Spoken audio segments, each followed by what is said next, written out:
नमस्कार, वंदे मातरम। आप सभी का स्वागत है द हिंदू रिफॉर्म चैनल पे।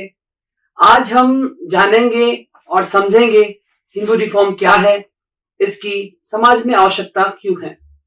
ये बात जानने और समझने के लिए हमारे साथ आज मौजूद हैं सत्यमित्र श्री रजत भारती जी। नमस्कार, वंदे मातरम साहब। आज ये बताएंगे हमें कि हिंदू रिफॉर्म क्या है और इसकी आवश्यकता क्यों है।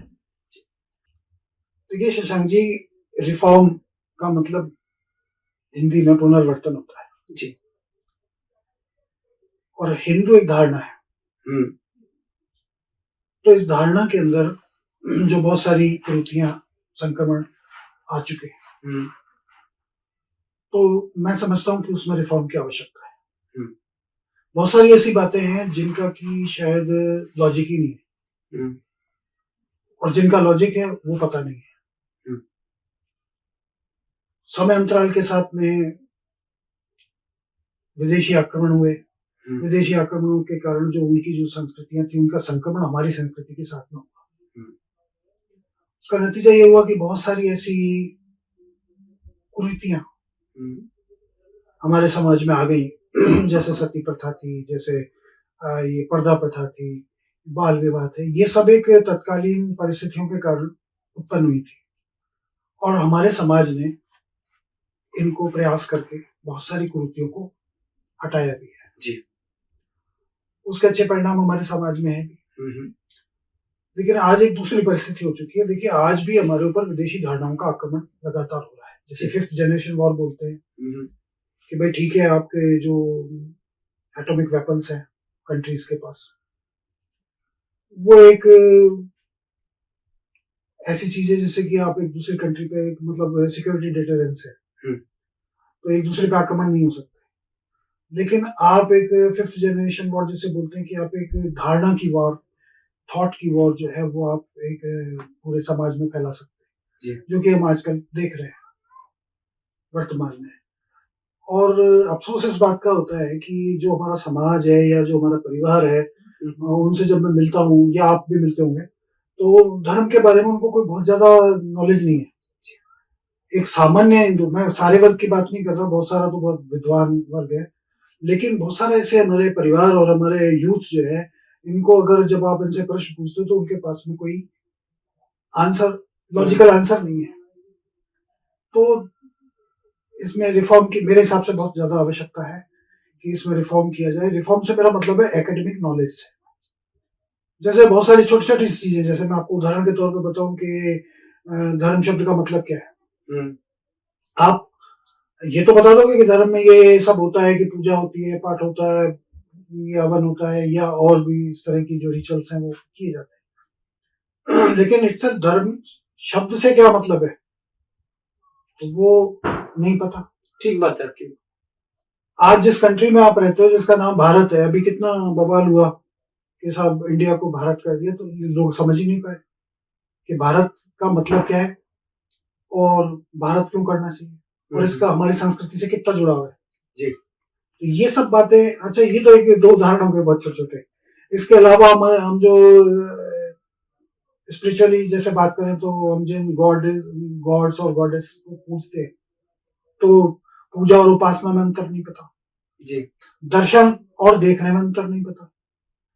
बहुत सारी, मतलब मैं तो अनगिनत ऐसी बातें हैं जो कि यूथ को पता ही नहीं है। और यूथ को तो बात छोड़िए, यूथ से तो हम सब नाराज रहते हैं। ये बड़ी विडंबना है कि समाज में हर व्यक्ति, जो हम जैसे मतलब मेरे जैसे उम्र के जो लोग हैं या पेरेंट्स हैं, वो अपने बच्चों को रोज ये कहते सुने जाते हैं कि अरे तुम्हारे तो संस्कार बिगड़ गए, ये देखो आजकल की पीढ़ी कैसी हो गई है जी, ना इनमें कोई सम्मान बचा है, ना संस्कार बचे।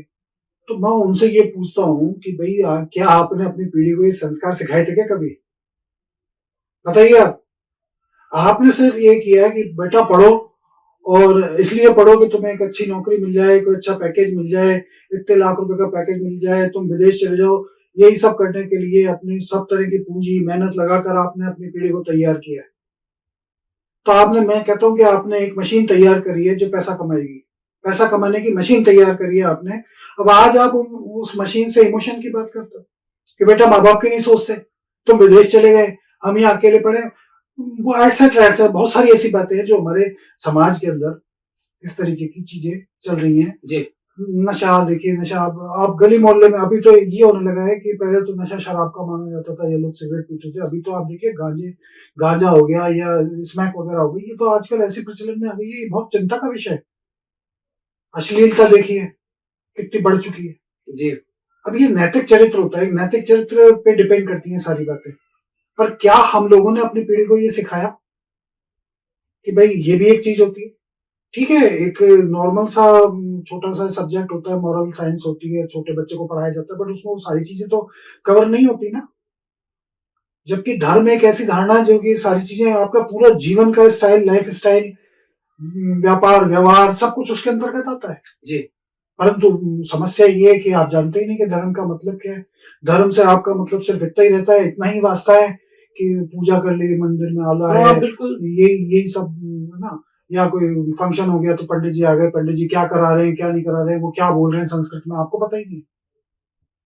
तो मेरे कहने का मतलब ये है, इस चैनल का तात्पर्य, ये जो आशय है ये है कि नई पीढ़ी को या हम लोगों को हमारे समाज के अंदर एक एकेडमिक नॉलेज धर्म को लेकर आए। देखिए ये बड़ा काम है और ये कोई एक अकेले के व्यक्ति के करने का काम भी नहीं है। हम सबको सामूहिक रूप से एक नए समाज की रचना करनी होगी। कारण क्या, जैसे मैं उदाहरण दूंगा, आप एक पुरानी बिल्डिंग है मान लीजिए, अब उस पुरानी बिल्डिंग को आप रिनोवेशन कराना चाहते हैं, तो इतना ज्यादा रेनोवेशन पे आपका पैसा, समय और दिमाग खर्च हो जाएगा। इससे बेहतर है कि आप उसको डिमोलिश करके एक नई बिल्डिंग बना लो। हाँ, तो अभी मतलब आपने हमें एक मूल बताया कि इस चैनल का जो आपने नाम रखा था हिंदू रिफॉर्म, वो इस वजह से आपने जो बताई वजह बना बिल्कुल रखा है। बिल्कुल, मैं चाहता हूँ कि रिफॉर्म हो। रिफॉर्म हो, तो अभी किस तरह से रिफॉर्म हो पाएगा? आपके पास इसका कोई प्रारूप, कोई सोच, कोई विचार है आपके पास? किस तरह से होगा? ये तो आपने बहुत अच्छी बात कही कि बोलने की बात तो बहुत होती है कि हम रिफॉर्म करेंगे, और बहुत सारे लोग, बहुत सारे धर्माचार्य जो हैं, बहुत आदरणीय धर्माचार्य, बहुत विद्वान हमारे समाज में, लेकिन उसके बावजूद भी पॉइंट टू पॉइंट बहुत नहीं हो रही। पॉइंट टू पॉइंट इसलिए नहीं हो रही कि साहित्य इतना है कि एक इंसान अगर 7 जन्म ले लेना, मजाक की बात है, तब भी वो पूरा साहित्य नहीं पढ़ सकता। ये समस्या बड़ी मतलब प्रैक्टिकल है। मैंने पूछा भी लोगों से, तो उन्होंने कहा कि हम कितना साहित्य पढ़े, क्या पढ़े, रामायण पढ़े, गीता पढ़े, पुराण पढ़े, वेद पढ़े, क्या पढ़े, और ये सब पढ़ने का हमारे पास इस बिजी लाइफ में मतलब टाइम ही क्या है। जी। तो देखिए इसमें सुधार करने के लिए मतलब ये इसके लिए एक प्रारूप बनाया। जी। मतलब ये कि देखिए कोई भी काम को करने के लिए एक विधा होती है, विधा समझते हैं, एक प्रोसेस होता है जो कि मतलब सिद्ध होता है। जी। और विधा से बोलते हैं तो विधा का एक विधान भी होना चाहिए। और सामूहिक रूप से कहा जाए या सामूहिक समूह के लिए अगर किया जाए तो वो क्या कहलाता है, समूह विधान। जी। अच्छा। तो जैसे 140 करोड़ की हमारी भारत की आबादी है, तो वो एक संविधान के ऊपर संचालित किया जाता है। जी। अब हम ये चाहते हैं कि एक विधान हिंदुओं के लिए, हिंदुओं से मेरा मतलब केवल सनातनियों के लिए नहीं, मैं हिंदुत्व में जैन मान्यता, बौद्ध मान्यता, खालसा की मान्यता इत्यादि, इन सबको सामूहिक रूप से हिंदुत्व का हिस्सा मानता हूँ। उसका रीजन भी मैं आपको बता दूं, बहुत क्लियर कर दूं, ये बहुत सारी समस्या अभी समाज में चल भी रही है कि आप देखिए कि एक धरती होती है जी, तो धरती पे विभिन्न प्रकार के पौधे उगते हैं। कोई पौधा वृक्ष बनकर फल देता है, कोई फूल का पौधा होता है वो फूल देता है जी। सब में एक ही धरती के तत्व समाये हुए हैं। अब कोई पौधा अगर बड़ा हो जाए और वो ये कहे कि मेरा इस धरती से कोई मतलब नहीं है, जैसे कि कोई मान्यता ये कहे कि मेरा भारत भूमि से मेरा कोई मतलब नहीं, तो ये तो इनरिलेवेंट बात है। सभी एक धरती के अंदर से उपजे हुए विभिन्न प्रकार के वृक्ष है जी। तो मैं उनको हिंदुत्व की धरती मानता हूँ, सनातन की धरती मानता हूँ। उसी में से ये विचारधाराएं उत्पन्न हुई है। जब हम ग्रंथ जो समर्थ हिंदू विधान है उसके विषय में जब हम वार्ता करेंगे तो ये सारे चैप्टर आएंगे जी। अब मैं आपको दिखाना चाहता हूँ कि ये एक विधान है। अच्छा। तो ये 1000 पृष्ठ का एक समर्थ हिंदू विधान के नाम से मेरे द्वारा इसकी रचना हुई जी, जिसमें मेरे को लगभग 30 साल 30 वर्ष इसमें मेहनत करके लगे हैं। और आपको बड़ा विचित्र लगेगा कि ये जब इसकी रचना हुई थी तो इसके 8,000 पेजों में इसको लिखा गया। अच्छा। तो उसको फिर कंसोलिडेट करके एक ग्रंथ 1,000 पृष्ठ का बनाया जी। इसमें 1,000 तो आदेश है जी, 100 प्रसंग है, मतलब 100 इसके चैप्टर है जी। तो उसमें जो आज के वर्तमान समय में प्रेजेंट में जो प्रॉब्लम्स मॉरल को लेकर, मॉरलिटी को लेकर, ह्यूमैनिटी को लेकर जितनी भी चीजें जाननी योग्य हैं, बाकी तो कहानियां और किंवदंतियों से तो मतलब नहीं है, जो लॉजिकल चीजें हैं और जिनका संबंध हमारे वर्तमान समय के सब्जेक्ट से है जी। हमारी प्रेजेंट लाइफ से है या फ्यूचर से है जी। उसको लेकर इसमें सभी प्रश्नों के लॉजिकल आंसर्स दिए गए। अच्छा। तो ये एक विधान, एक आधार है रिफॉर्म का। मैंने एक डिस्क्लेमर, जो हमारे चैनल का डिस्क्लेमर है, उसमें भी कहा है कि भाई हम किस आधार पर बात करेंगे जी, किस आधार पर रिफॉर्म करेंगे। तो मैंने उसमें कहा कि केवल और केवल श्री समर्थ हिंदू विधान जो ये ग्रंथ है जी, इसी के आधार पर बात करेंगे। ओके। अब इस ग्रंथ की जो सॉफ्ट इसकी वेबसाइट है जी, thesamarthinduvidhan.com के नाम से। अच्छा जी। तो उसमें भी दर्शक जो हैं वो उसमें जाकर उसको पढ़ सकते हैं जी, प्रश्न उत्तर भी कर सकते हैं। हम तो वाचन करेंगे ही, हम तो लगातार के अन्य विषय पे वार्ता करेंगे ही हर एपिसोड में। तो जिन लोगों को, जिन दर्शकों को प्रश्न भी करने हैं तो वो कर सकते हैं।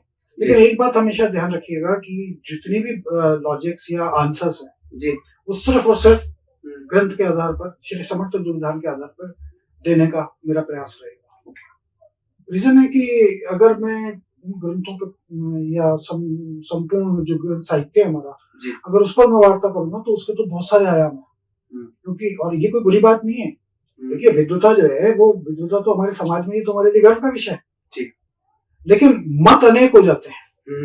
हमें आज ही चाहिए कि हमारा एक समाज एक दिशा में चले, एक नए समाज की रचना करें, बजाय उसमें टूट फूट मरम्मत करने के हमें एक नया समाज बनाना चाहिए जो ऊंच नीच जात पात कहते तो हैं पर करते नहीं है। भाई इन सबसे परे होकर, ऊंच नीच जात पात रंग भेद स्वर्ण दलित, इन सबसे हट जाए, ये सब पॉलिटिक्स है। इन सबसे हटकर हम एक नवीन समाज की रचना करें जो प्रगतिशील हो, प्रोग्रेसिव हो, जो देश की तरक्की में अपना योगदान करे। आज हमारा देश तरक्की कर रहा है, बहुत अच्छी बात है, लेकिन हमारे को अपने मोरालिटी और हमारे देश की जो हमारा जो इतना व्यापक और इतना सुंदर और इतना भव्य हमारा साहित्य और हमारा धर्म है और हमारी धारणा है, इसके विषय में भी रिफॉर्म होकर एक नई सोसाइटी की रचना हमें करनी चाहिए।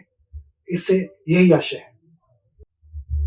तो आज हमने ये जाना कि हिंदू रिफॉर्म शब्द से आशय क्या है और ये किस प्रकार होगा। आगे भी हम इस विषय संबंधित जानकारी इस चैनल के माध्यम से आपको देते रहेंगे आगे के एपिसोड्स में। धन्यवाद आप सबका। नमस्कार।